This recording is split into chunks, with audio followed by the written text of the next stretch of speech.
ఆషాఢ మాసం పౌర్ణమి రోజును గురు పూర్ణిమ అంటారు.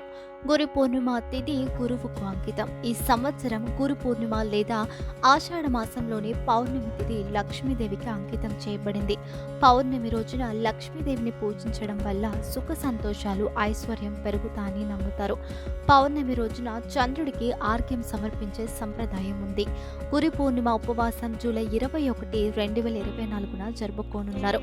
గురు పూర్ణిమ తేదీ, ప్రాముఖ్యత, శుభ సమయం, పూజా విధానం, పరిహారాలను తెలుసుకుందాం. గురు పూర్ణిమ రోజున ఉదయాన్నే స్నానం చేసిన భక్తులు శుభ్రమైన బట్టలు ధరిస్తారు.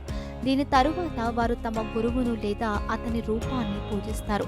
పూజలో నీరు, చందనం, అక్షంతలు, పుష్పాలు, ధూపం, దీపం, స్వీట్లు ఉపయోగిస్తారు. భక్తులు తమ గురువు పాదాలను తాకి ఆశీర్వాదం పొందుతారు. గురు ఆశీర్వాదం తీసుకున్న వారికి గురుదోషం తొలగిపోతుంది. పౌర్ణమి రోజున శ్రీ మహావిష్ణువు, లక్ష్మీదేవిని పూజించే సంప్రదాయం కూడా ఉంది. గురు పూర్ణిమ ఎప్పుడు అంటే పూర్ణిమ తిథి ప్రారంభం జూలై 20, 2024 సాయంత్రం 5:59 పూర్ణిమ తిథి ముగుస్తుంది ఎప్పుడంటే జూలై 21, 2024 మధ్యాహ్నం 3:46 స్టార్ట్ అవుతుంది. చంద్రోదయం 7:38 ఉన్నది.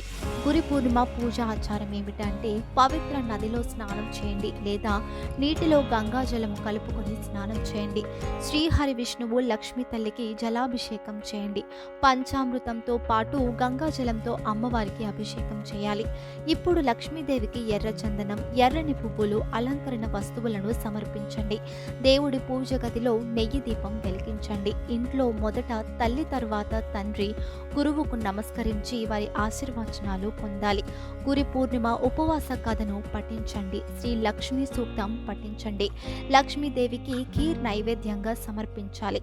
సాయంత్రం చంద్రోదయ సమయంలో చంద్రుడికి నీటిని సమర్పించండి. లక్ష్మీదేవి పరిహారం ఏమిటంటే లక్ష్మీదేవిని ప్రసన్నం చేసుకోవడానికి గురు పూర్ణిమ నాడు శ్రీ లక్ష్మీ చాలీసా పఠించండి. వైవాహిక సమస్యలను అధిగమించడానికి లక్ష్మీ నారాయణుని జంటగా పూజించాలి.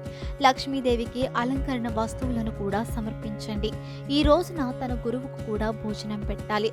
మంత్రం ఓం శ్రీం హ్రీం శ్లీం కమలే కమలాలయే ప్రసిద్ధే శ్రీం హ్రీం శ్రీం ఓం మహాలక్ష్మి నమః. గురు పూర్ణిమ ప్రాముఖ్యత: గురు పూర్ణిమ రోజున గంగా స్నానం చేయడం, దానం చేయడం విశిష్టత కలిగి ఉంటుంది.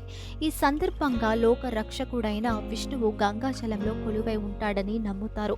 ఈ కారణంగా భక్తుడు ఆషాఢ పూర్ణిమ రోజున గంగా స్నానం చేయడం ద్వారా శుభ ఫలితాలను పొందుతారు. అలాగే గురు పూర్ణిమ రోజున చంద్ర భగవానుడు సంపదల దేవత అయిన లక్ష్మీ తల్లిని పూజించి ఉపవాసం పాటించే ఆచారం ఉంది. అందుకే గురు పూర్ణిమ రోజున గంగా స్నానం చేస్తారు. జ్యోతిష్యుల అభిప్రాయం ప్రకారం సమాజంలో బృహస్పతి స్థానం చాలా ముఖ్యమైనది. వారు కేవలం విద్యను మాత్రమే అందించరు, జీవితంలో సరైన మార్గాన్ని అనుసరించడానికి మిమ్మల్ని ప్రేరేపిస్తారు. శిష్యునికి సన్మార్గం చూపి అజ్ఞానాన్ని పోగొట్టి జ్ఞాన జ్యోతిని పెంచేవాడు గురువు. సమాజంలో వారి స్థానం దేవుళ్ళ కంటే ముందు ఉండటానికి ఇదే కారణం.